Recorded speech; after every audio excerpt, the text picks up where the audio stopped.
আপনারা শুনছেন লেখক হুমায়ুন আহমেদের বৃষ্টিবিলাস। আজ শুনবেন উপন্যাসটির পঞ্চম পর্ব।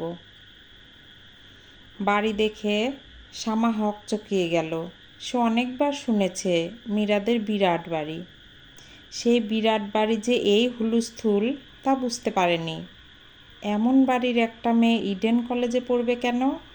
সে পড়বে দেশের বাইরে, ইংল্যান্ড আমেরিকায়, তা না হলে দার্জিলিং। এমন বাড়ির মেয়ে ফুটপাতে দাঁড়িয়ে ফুচকা খায়, ভাবাই যায় না। শামা গেটের বাইরে দাঁড়িয়ে আছে। বাড়ির নাম্বার ঠিক আছে, নামও ঠিক আছে, হ্যাপি কটেজ। সব ঠিক থাকার পরেও তো ভুল হতে পারে। হয়তো এটা মীরাদের বাড়ি না, অন্য কারোর বাড়ি। একই নামে দুটো বাড়ি তো থাকতেই পারে। আতাউর বলল, এই বাড়ি? শামা বলল, তাই তো মনে হয়। তুমি আগে আসোনি? না। কি বিশাল ব্যাপার। শামা বলল, আপনি চলে যান। আতাউর দাঁড়িয়ে রইল, নড়ল না। শামা বলল, দাঁড়িয়ে আছেন কেন, চলে যান। আতাউর বলল, যেতে ইচ্ছা করছে না। তোমার সঙ্গে অনেকক্ষণ থাকলাম তো, অভ্যাস হয়ে গেছে। মানুষটা চলে যাচ্ছে। হঠাৎ করে শামার তীব্র ইচ্ছা হলো মানুষটাকে একটু ছুঁয়ে দেয়। তার শরীর ঝিমঝিম করছে, নিঃশ্বাস বন্ধ হয়ে আসছে। মনে হচ্ছে মানুষটাকে ছুঁয়ে না দিলে সে আর নিঃশ্বাস নিতে পারবে না। একটা অজুহাত তৈরি করে কি মানুষটাকে ছুঁয়ে দেওয়া যায় না? সে কি বলতে পারে না, এই যে শুনুন, আপনার কপালে এটা কি লেগে আছে? খুব স্বাভাবিকভাবে এই কথাটা বলে সে কপালে হাত দিতে পারে। কপালে হাত দিয়ে অদৃশ্য ময়লা সরিয়ে ফেলা। মানুষটার নিশ্চয়ই এত বুদ্ধি নেই যে কপালে ময়লার আসল রহস্য ধরে ফেলবে। এই জাতীয় ব্যাপারগুলোতে পুরুষদের বুদ্ধি কম থাকে। হ্যাপি কটেজের বারান্দায় তৃণা দাঁড়িয়ে আছে। সে শামাকে দেখে হাত নাড়ছে। শামা বাড়ির ভেতর ঢুকলো। তৃণা অতি ব্যস্ত ভঙ্গিতে শামার কাছে এসে বলল, মারাত্মক একটা ব্যাপার হয়েছে। বিয়ের পর মেয়েকে উঠিয়ে নিয়ে যায় না, মীরাকে আজ নিচ্ছে না। এই বাড়িতেই বাসর হবে। মারাত্মক না? শামা বলল, মারাত্মক কেন? বুঝতে পারছিস না কেন মারাত্মক? না। তৃণা বিরক্ত গলায় বলল, তোর কি মাথায় বুদ্ধি বলতে কিছু নেই নাকি? এই বাড়িতে বাসর হচ্ছে, তার মানে কি আমরা বাসর ঘর সাজানোর সুযোগ পাচ্ছি? অলরেডি সাজানো শুরু হয়েছে। আমার দূর সম্পর্কের এক ভাই আছে, তার কলা বাগানে ভিডিওর দোকান। তাকে খবর দেওয়া হয়েছে সে বাসর ঘরে গোপন ভিডিও ক্যামেরা সেট করে রাখবে। একটা সাউন্ড রেকর্ডারও থাকবে। মীরার যাবতীয় অডিও ভিজুয়াল কর্মকাণ্ড রেকর্ডের অবস্থায় থাকবে। এখন বুঝতে পারছিস কেন মারাত্মক? পারছি। মীরা কিছু বুঝতে পারছে না। সে তার বিয়ের টেনশনে বাঁচে না। সে কি বুঝবে? তার হচ্ছে মাথার ঘায়ে কুত্তা পাগল অবস্থা। বাসর হচ্ছে কোথায়? মীরার ঘরে হচ্ছে না, ছাদে একটা এদের প্রকাণ্ড কামরা আছে, সেখানে হচ্ছে। তুই এ বাড়িতে আগে এসেছিস? হ্যাঁ এসেছি, মাত্র একবার এসেছি। এত প্রকাণ্ড বড় লোকের বাড়িতে বারবার আসা যায় না। এত বড় বাড়িতে নিজেকে সবসময় পরপর লাগে। তবে আমরা সবাই একসঙ্গে আছি তো আমাদের লাগছে না। সবাই এসে গেছে? তুই আর টুনি, তোরা দুজন বাদ ছিলি। এখন বাকি শুধু টুনি। মনে হয় সে আসবে না, বাসা থেকে ওকে ছাড়বে না। টুনি খুবই ভুল করলো। বাসর ঘরে ভিডিও ফিট করাতেই আমাদের শেষ না, আরও অনেক ফান হবে। আমাদের সোসিওলজির শাহানা ম্যাডামও এসেছেন। উনি প্রথম আলগা আলগা ঘুরে বেড়াচ্ছিলেন, এখন আমাদের দলে ভিড়ে গেছেন। ভিডিও ক্যামেরা ফিট করার তদারকি তিনিই করছেন। সে কি? বিয়ে বাড়িতে গেলে সব মেয়ের মাথায় খানিকটা আওলা হয়, ওনার সবচেয়ে বেশি আওলা হয়েছে। ভিডিও ক্যামেরা বসানোর লোক চলে এসেছে। তার নাম তাহের। তাকে দেখে মনে হচ্ছে সে লজ্জায় মুখ তুলতে পারছে না। এতগুলো মেয়ের পাশে সে খুবই অস্বস্তি বোধ করছে। কেউ কিছু বললেই চমকে উঠছে। একবার তো হাত থেকে ক্যামেরাও ফেলে দিল। শাহানা ম্যাডাম বললেন, তাহের, ক্যামেরাটা ফিট করেছ কোথায়? খাটের মাথায়? তাহের হ্যাঁ সূচক মাথা নাড়ল। ম্যাডাম বললেন, ফিল্ড অফ ভিশন কি রেখেছ? শুধু খাটটা কভার করলেই হবে, যা ঘটনা সব খাটেই ঘটবে। অডিও রেকর্ডারের কি করেছ? ভিডিওর সঙ্গেই অডিও আছে। ক্যামেরাটা গাঁদা ফুল দিয়ে খুব ভালো মতো ঢেকে দাও, যেন বোঝা না যায় ক্যামেরা। সব ঠিকঠাক হলে একটা টেস্ট রান করবে। তাহের আবারও হ্যাঁ সূচক মাথা নাড়ল। তৃণা বলল, এখন আমাদের নকল দাড়ি গোঁফ দরকার। ফর এভরিবডিজ ইনফরমেশন, মীরাকে আমি অনেক কষ্টে রাজি করিয়েছি। সে বাসর ঘরে ঢোকার আগে নকল দাড়ি গোঁফ পরে ঘোমটা দিয়ে থাকবে। তার স্বামী ঘোমটা খুললে দাড়ি গোঁফওয়ালা স্ত্রী দেখে যে কাণ্ড করবে, আমাদের ভিডিওতে তা ধরা থাকবে। জুথি বলল, মীরা কি জানে তার বাসর ঘরে ভিডিও ক্যামেরা বসানো হয়েছে? তৃণা বলল, আমরা এ কজন ছাড়া কেউ জানে না। বাইরের মানুষের মধ্যে শুধু মীরার মা জানে। শ্যামা বিস্মিত হয়ে বলল, উনি কিছু বলেননি? খালা কিছুই বলেননি, উনি বরং সবচেয়ে বেশি মজা পাচ্ছেন। প্রথম মেয়ের বিয়েতে সবচেয়ে বেশি ফান পায় মেয়ের মা। 1,00,000 টাকা বাজি, উনি মেয়ের বাসর ঘরের ভিডিও দেখতে চাইবেন। সাহানা ম্যাডাম বললেন, মেয়েরা তোমরা খেয়াল রেখো, কোনো ছেলে যেন এদিকে না আসে। 3 তলার ছাদ out of bound for everybody. Trina বলল, মিস্টার হুক্কা কি আসতে পারবেন? না, হুক্কাও আসতে পারবেন না। শ্যামা বলল, হুক্কা কে? তৃণা বলল, মীরার দূরসম্পর্কের ভাই, আমরা নাম দিয়েছি হুক্কা। সে তার চশমা খুঁজে পাচ্ছে না। তার ধারণা আমরা চশমা লুকিয়ে রেখেছি। বারবার আসছে আমাদের কাছে। হুক্কা নাম কেন? ফানি টাইপ ক্যারেক্টার, এই জন্যই হুক্কা নাম দেয়া হয়েছে। একসময় মীরা হুক্কার প্রেমে হাবুডুবু খাচ্ছিল, কিন্তু হুক্কা সাহেব পাত্তাই দেননি। আমরা ঠিক করেছি হুক্কা সাহেবকেও একটু টাইট দেব। শ্যামা এক কোনায় বসে বাসর ঘরের ফুল সাজানো দেখছে। গাঁদা ফুল আর বেলি ফুল, এই 2 রকমের ফুল মশারির স্ট্যান্ড থেকে ঝুলছে। বিছানায় থাকছে শুধু গোলাপ। সাহানা ম্যাডাম এখন গোলাপের কাঁটা বাছছেন। টুনিও চলে এসেছে, জবরজং সাজে সেজেছে। টুনিকে দেখে সবাই হৈ হৈ করে উঠল। জুথি বলল, এই তোকে তো একেবারে বিহারিদের মতো লাগছে। মনে হচ্ছে তুই মোহাম্মদপুরের পাকিস্তান কলোনিতে থাকিস। হাওয়াই মিঠাইওয়ালা শাড়ি তুই পরলি কি মনে করে? সবাই হো হো করে হেসে উঠল। শ্যামা লক্ষ্য করল তার কিছুই ভালো লাগছে না। নিজেকে আলাদা এবং একলা লাগছে। মনে হচ্ছে এদের কারো সঙ্গেই তার কোনো যোগ নেই। তার যোগ অন্য কোথাও, অন্য কোনোখানে। তার চোখ কেন জানি জ্বালা করছে, মাথাও ভার ভার লাগছে। বাথরুমে ঢুকে চোখে মুখে পানি দিলে হয়তো ভালো লাগবে। 3 তলায় নিশ্চয় বাথরুম আছে। কাউকে জিজ্ঞেস করে জানতে হবে বাথরুমটা কোথায়। কাউকে জিজ্ঞেস করতেও ইচ্ছা করছে না, তার ইচ্ছা করছে বাসায় চলে যেতে। আতাউরকে টেলিফোন করে বললে কেমন হয়, ফিস ফিস করে বলা, এই শোনো, আমার শরীরটা ভালো লাগছে না, তুমি একটা বেবি ট্যাক্সি নিয়ে চলে এসো তো, আমাকে বাসায় নিয়ে যাও।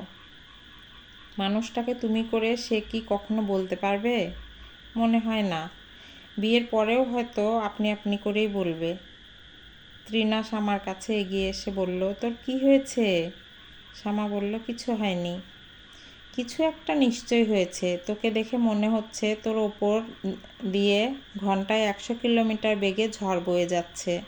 কেমন জুবুথুবু হয়ে বসে আছিস, সমস্যা কি? কোনো সমস্যা নেই।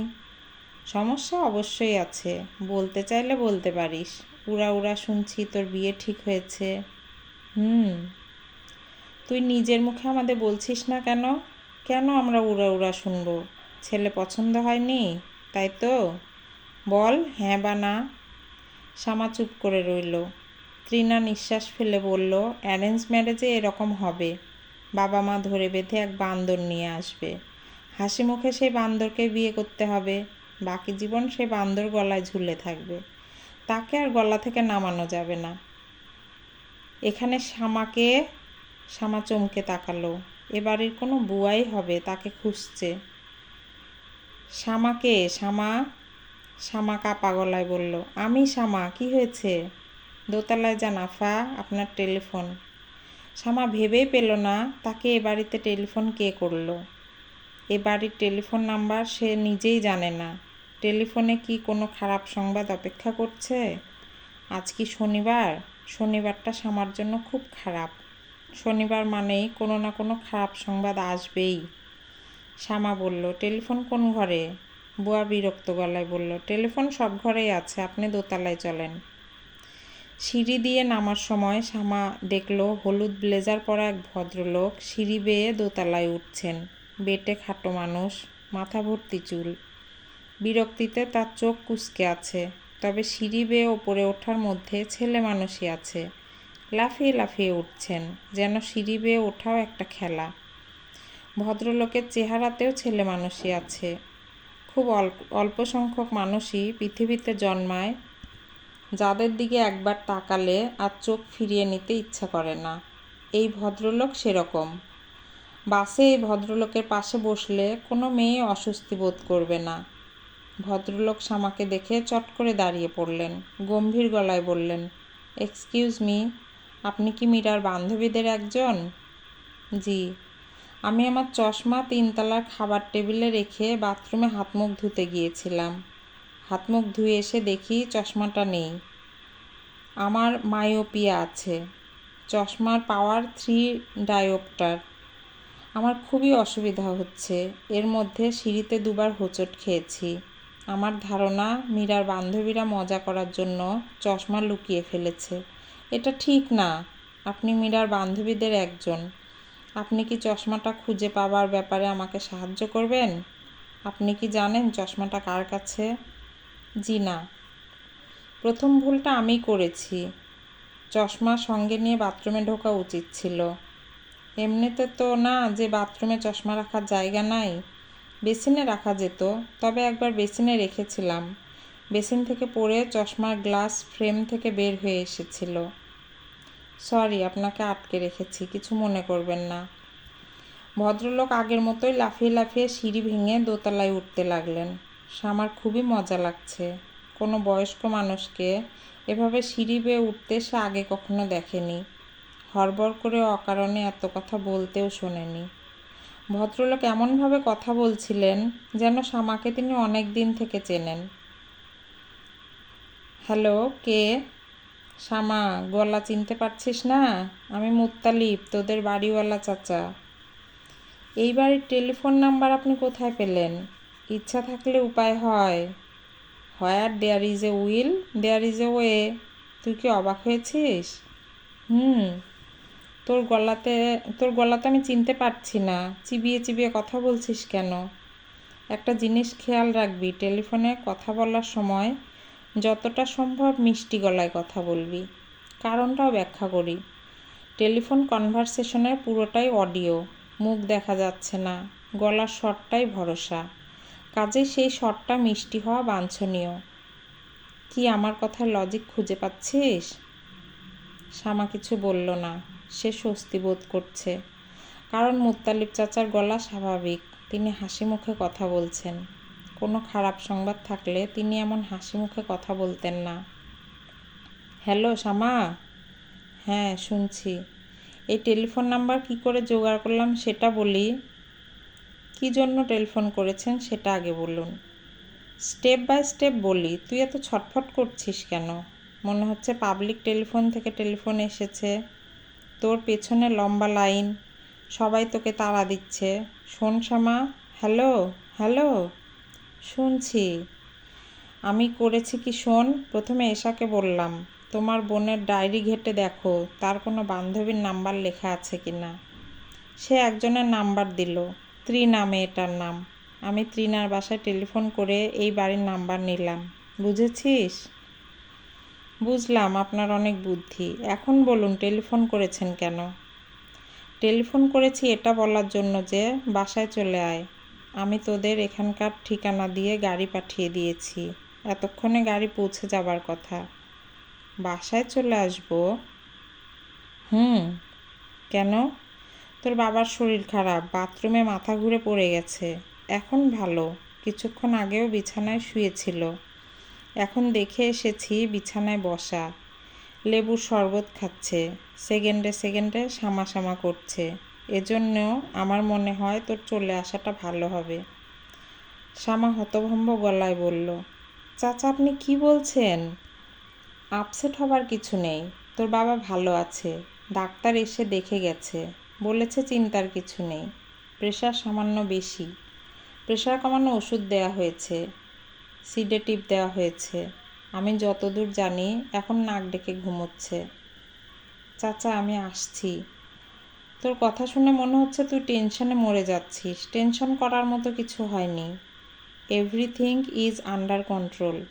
তোর মা শুরুতে খুব ভয় পেয়েছিল, এখন সামলে উঠেছে।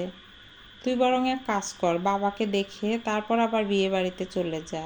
সাপ মরল, লাঠি ভাঙল না। Snake is dead, stick intact. হা হা হা। এত হাসছেন কেন? হাসির কি হলো? তো টেনশন দেখে হাসছি। ভুল বললাম, টেনশন দেখতে পাচ্ছি না, শুধু ফিল করছি। আমার টেনশন করাটা কি হাস্যকর? হ্যাঁ হাস্যকর। ছোটোখাটো ব্যাপার যদি এত টেনশন করিস, বড় ব্যাপারগুলি কিভাবে সামাল দিবি? চাচা আমি রাখি। এখন টেলিফোন রেখে কি করবি? গাড়ি তো এখনো এসে পৌঁছায়নি, ততক্ষণ কথা বল। চাচা আমার কথা বলতে ইচ্ছা করছে না। শামা টেলিফোন রেখে দ্রুত নিচে নেমে গেল। মুত্তালিব চাচার গাড়ি এখনও আসেনি। গাড়ির ড্রাইভার যদি বাসা চিনে আসতে না পারে, আচ্ছা সে কি আতাউরকে টেলিফোন করে আসতে বলতে পারে না? আতাউর তাকে বেবি ট্যাক্সি করে পৌঁছে দেবে, এতে নিশ্চয় দোষের কিছু নেই। শামা আতাউরের নম্বর ডায়াল করল। টেলিফোন আতাউরই ধরল, আগের বারের মতো অন্য কেউ ধরল না। শামাকে নানা ভনিতা করে আতাউরকে চাইতে হলো না। শামা হ্যালো বলতে আতাউর বলল, এসা তোমার কি খবর? দেখলে আমি তোমার গলা চিনি। আমার সঙ্গে একবার মাত্র কথা বলেছ, আর আমি গলা মুখস্থ করে রেখে দিয়েছি। শামা হকচকিয়ে গেল। এসা প্রসঙ্গটা তার মাথায় একেবারেই ছিল না, অথচ থাকা উচিত ছিল। সে বোকা না, সে বুদ্ধিমতী। এসা হ্যালো বলেই চুপ করে গেলে কেন? কোত্থেকে ফোন করছো? আমাদের বাড়িওয়ালা চাচার বাসা থেকে করছি। আপনি কেমন আছেন? ভালো আছি। তোমার বুদ্ধি মতো দোকানটায় গিয়েছিলাম। তোমার আপা বুঝতেই পারেনি যে পুরো ব্যাপারটা সাজানো। আমার তো মনে হয় আপনি একটু বেহায়া টাইপ। আপার সঙ্গে হুড়মুড় করে বাসায় চলে এলেন, দুপুরে খাওয়া দাওয়া করলেন। আশ্চর্য তো। কাজটা খুবই বেহায়ার মতো করেছি, কিন্তু আমার একটুও খারাপ লাগছে না। মাই গড, আপনি যেভাবে কথা বলছেন তাতে তো মনে হচ্ছে আপনি আপার প্রেমে পড়ে গেছেন। তুমি যেভাবে কথা বলছো তাতে মনে হচ্ছে প্রেমে পড়াটা অপরাধমূলক। অবশ্যই অপরাধমূলক। যে মেয়ের সঙ্গে বিয়ে ঠিকঠাক, তার প্রেমে পড়াটা অপরাধ। অপরাধ কেন? বিয়ে ঠিকঠাক হওয়া মেয়ের প্রেমে পড়া মানে লাইসেন্স করে প্রেমে পড়া। তুমি তো খুবই গুছিয়ে কথা বলো। আমি গুছিয়ে কথা বলি টেলিফোনে, সামনাসামনি আমি একেবারেই কথা বলতে পারি না। আচ্ছা শুনুন, আপা কি আপনাকে মাকড়সার ধাঁধাটা জিজ্ঞেস করেছে? মাকড়সার কোন ধাঁধা? আপার একটা মাকড়সার ধাঁধা আছে। ওই ধাঁধাটা সে সবাইকে জিজ্ঞেস করে, আপনাকেও জিজ্ঞেস করবে।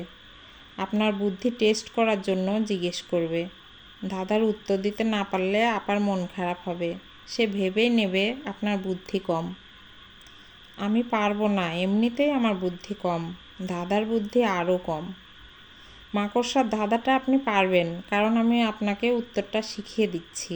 উত্তরটা হলো, মাকড়সা 2 রকমের সুতা দিয়ে জাল বানায়। এক রকমের সুতায় থাকে আঠা লাগানো, আরেক রকমের আঠা থাকে না। যে সুতায় আঠা লাগানো থাকে না, মাকড়সা তার উপর দিয়ে হাঁটে বলে সে জালে আটকে যায় না। আমি তো কিছুই বুঝতে পারছি না, তুমি কি বলছো? আপনি তো ধাঁধাটা জানেন না, শুধু উত্তরটা জানেন, এজন্যই কিছু বুঝতে পারছেন না। বুঝতে না পারলেও ক্ষতি নেই, উত্তরটা জেনে রাখুন। আচ্ছা শুনুন, আমি রাখি। শামা টেলিফোন নামিয়ে ঘর থেকে বের হলো, আর তখনই তার সব বান্ধবীরা সিঁড়ি দিয়ে নামলো। বান্ধবীদের সঙ্গে মিস্টার হুক্কা আছেন। সাহানা ম্যাডামও আছেন, সবাই তাকিয়ে আছে তার দিকে। মিস্টার হুক্কা কঠিন গলায় বলল, এক্সকিউজ মি, আপনার বান্ধবীরা বলছেন আপনি আমার চশমা আপনার হ্যান্ডব্যাগে লুকিয়ে রেখেছেন। কাজটা ঠিক করেননি। জোক ভালো, but not at the expense of someone. Shyama বলল, আমি আপনার চশমা লুকিয়ে রাখিনি। তৃণা বলল, তোর হ্যান্ডব্যাগ খুলে দেখিয়ে দে না, হ্যান্ডব্যাগে কিছু নেই, এত কথার দরকার কি? তৃণা মুখ চেপে হাসছে। শ্যামার বুক ধক করে উঠল। সে এখন পুরোপুরি নিশ্চিত তার হ্যান্ডব্যাগে ভদ্রলোকের চশমা আছে। তৃণা এক ফাঁকে লুকিয়ে রেখেছে। শ্যামা হ্যান্ডব্যাগ খুলে চশমা বের করলো। তার চোখে পানি এসে যাচ্ছে। সে অনেক কষ্টে চোখের পানি আটকে বলল, আই এম সরি। ভদ্রলোক চশমা নিতে নিতে বললেন, কিছু অপরাধ আছে, শুধু সরিতে কাটা যায় না। যাই হোক, আমি আপনার সরি গ্রহণ করছি। আপনাকে একটা ছোট্ট উপদেশ দেবার ছিল, দিচ্ছি না, কারণ আমার মনে হয় না আপনার সঙ্গে আমার আবারও দেখা হবে। রাত 9টা। এতক্ষণে মন্টু 2টা চ্যাপ্টার পড়ে ফেলতে পারত। এখনও সে বই নিয়ে বসতেই পারেনি। একবার বসেছিল, বই খোলার আগেই টপ করে দেওয়াল থেকে একটা টিকটিকি বইয়ের ওপরে পড়েছে। টিকটিকি বইয়ের ওপরে পড়া খুব অলক্ষণ।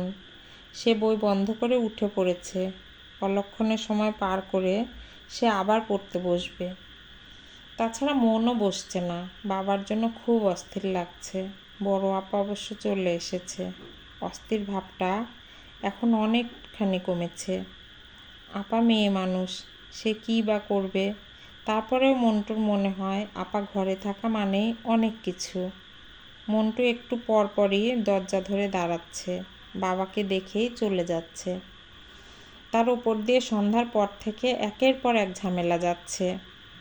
তাকেই ডাক্তার ডেকে আনতে হয়েছে, চাইনিজ রেস্টুরেন্ট থেকে স্যুপ আনতে হয়েছে, তাকেই ওষুধ আনতে হয়েছে। আব্দুর রহমান সাহেব খুব বিব্রত বোধ করছেন। তার লজ্জাও লাগছে, সবাইকে দুশ্চিন্তায় ফেলে দেওয়ার লজ্জা। তিনি পরিবারের প্রধান, তার কর্তব্য সবাইকে দুশ্চিন্তামুক্ত রাখা। বড় মেয়েটা শখ করে বান্ধবীর বিয়েতে গিয়েছিল, তাকে চলে আসতে হয়েছে। মেয়েটার মনটা নিশ্চয়ই খুব খারাপ। শ্যামা বলল, বাবা স্যুপটা খাও, ঠান্ডা হয়ে যাবে। স্যুপ থেকে মুরগি মুরগি গন্ধ আসছে। ভাতের মারের মতো একটা জিনিস, তার উপর লতা পাতা ভাসছে, দেখেই অভক্তি লাগছে। তারপরেও মেয়ের মুখের দিকে তাকিয়ে তিনি এক চুমুক স্যুপ মুখে দিলেন। শ্যামা বলল, স্যুপটা খেতে ভালো লাগছে না? তিনি বললেন, খারাপ না। তাহলে খাও, চামচ হাতে নিয়ে বসে আছো কেন? তিনি পরপর কয়েক চুমুক স্যুপ মুখে দিলেন। শ্যামা বলল, শরীরটা কি এখন আগের চেয়েও খারাপ লাগছে? একটু ভালো না, অনেকখানি ভালো। অনেকখানি ভালো লাগছে এখন। স্যুপ খেয়ে শুয়ে পড়ো। আব্দুর রহমান সাহেব আরও এক চামচ স্যুপ মুখে দিলেন। ভক করে মুরগির গন্ধ নাকে লাগলো। শরীর কেমন যেন মোচড় দিচ্ছে, বমি হয়ে যেতে পারে। তিনি বমি আটকানোর চেষ্টা করলেন। তার শরীরে কলকবজা ভালো না। একবার বমি শুরু হলে বাড়িতে আবারও হইচই শুরু হবে। মন্টুর পড়া হবে না। পরীক্ষার রাতের রিভিশনটা 1 মাসের পড়ার সমান। কাল তার পরীক্ষা, মনেই ছিল না। স্যুপ খাওয়াটা বন্ধ করতে হবে। মেয়ে এমন আগ্রহ নিয়ে খেতে বলছে, তিনি নাও করতে পারছেন না।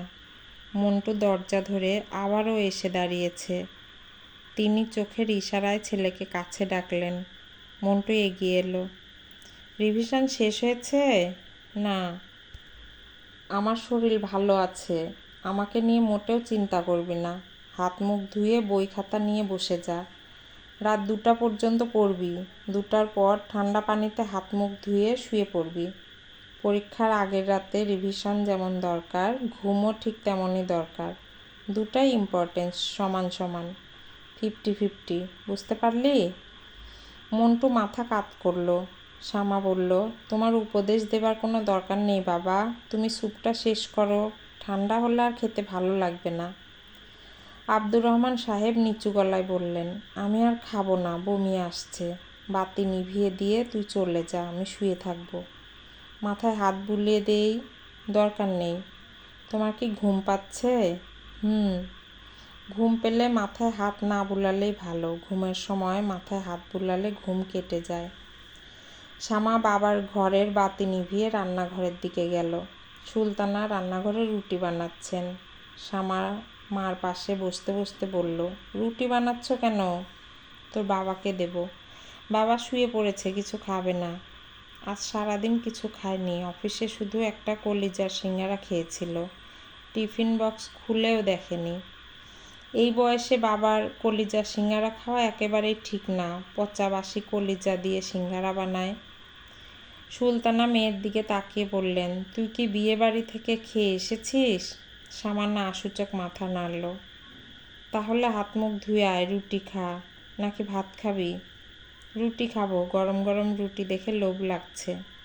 সুলতানা বললেন, তোর বান্ধবীর বিয়ের উৎসব কেমন জমেছে? খুব জমেছে, নানা ধরনের মজা হচ্ছে। কি হচ্ছে বল শুনি। বলতে ইচ্ছা করছে না। বড় মানুষদের বড় মজা। ওরা কি খুবই বড়লোক? বড়লোক মানে হুলুস্থুল বড়লোক। মীরাদের বাড়ির প্রতিটা ঘরে এসি আছে। আমার ধারণা কাজের মেয়েদের ঘরেও আছে। বলিস কি? কথার কথা বলছি। কাজের মেয়ের ঘরে তো আর এসি থাকে না। বড় লোকেরা যা করে নিজের জন্য করে, অন্যের জন্য করে না। মীরার বাবা কি করেন? ইন্ডাস্ট্রি আছে, মাছের ব্যবসা আছে, আরও কি যেন আছে। শ্যামা একটু রুটি নিয়ে খেতে শুরু করলো। সুলতানা বললেন, শুধু শুধু রুটি খাচ্ছিস কেন? তরকারি দিয়ে খা, ডিম একটা ভেজে দেব, ডিম দিয়ে খাবি? হুম। সবুজ শাড়িতে তোকে যে খুব সুন্দর দেখাচ্ছে, এই কথা কেউ বলেনি? না, বলেনি। সুলতানা বললেন, কুমারী মেয়েদের সেজেগুজে বিয়ে বাড়িতে যাওয়াটা অনেক ভালো। অনেকের চোখে পড়ে, সম্বন্ধ আসে। সুলতানা মাথা নিচু করে লজ্জিত ভঙ্গিতে হাসতে হাসতে বললেন, তোর বয়সে আমি যতবার কোনো বিয়ে বাড়িতে গিয়েছি ততবার বিয়ের সম্বন্ধ এসেছে। এর মধ্যে একটা এসেছিল প্লেনের পাইলট। পাইলটের সঙ্গে বিয়ে হলো না কেন? বিয়ে হলে তো প্লেনে করে তুমি দেশ বিদেশ ঘুরতে পারতে। বিয়ে কপালের ব্যাপার। কপালে লেখা ছিল তোর বাবার সাথে বিয়ে হবে, তাই হয়েছে। আমার কপালে লেখা খাতাউরের সঙ্গে বিয়ে হবে। কাজেই যত সেজেগুজেই বিয়ে বাড়ি যায় না কেন, আমার কপালে লেখা খাতাউর, তাই না মা? খাতাউর সাহেব যে দুপুরে বাসায় এসেছিল, এটা কি বাবাকে বলেছ? না। বলনি কেন? আছে একটা সমস্যা। কি সমস্যা? পরে শুনবি। পরে শুনবো কেন, এখন বলো। সুলতানা ছোট্ট নিঃশ্বাস ফেলে বললেন, তোর বাবার ইচ্ছা না ছেলেটার সঙ্গে তোর বিয়ে হোক। তার যে শরীরটা খারাপ করেছে এসব ভেবেই করেছে। তার মানে? তোর বাবা আজ দুপুরে ছেলেটার সম্পর্কে খুব একটা খারাপ খবর পেয়েছে, তখনই তার শরীরটা খারাপ করেছে।